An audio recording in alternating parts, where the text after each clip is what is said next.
Une photo du couple, sourire aux lèvres devant la vieille ville de Jérusalem en double page, suivie d'une longue interview. Le magazine Paris Match consacre un dossier à Benyamin Netanyahou à moins de 2 semaines des élections. Le deal du siècle, l'Iran ou ses relations avec les dirigeants étrangers.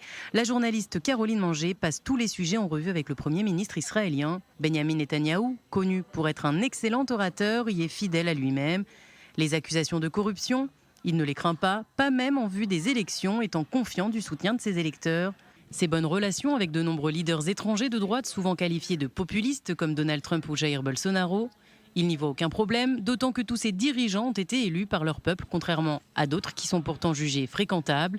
Le refus d'entrer en Israël des parlementaires américaines Ilhan Omar et Rachida Tlaib, il l'a justifié en expliquant que la loi israélienne permet d'empêcher les membres du BDS, ce mouvement de boycott contre Israël, d'entrer dans le pays. Une grande partie de l'entretien se concentre sur le dossier iranien. Benyamin Netanyahou a confié avoir demandé à Donald Trump de se retirer de l'accord de 2015. Le Premier ministre a par ailleurs affirmé que la présence du ministre iranien des Affaires étrangères au G7 était une erreur et que si une rencontre a lieu entre Donald Trump et Hassan Rouhani, il fait confiance au président américain pour rester ferme. Sur le deal du siècle, Benyamin Netanyahou ne s'est pas étendu. Il préfère attendre de connaître la proposition américaine.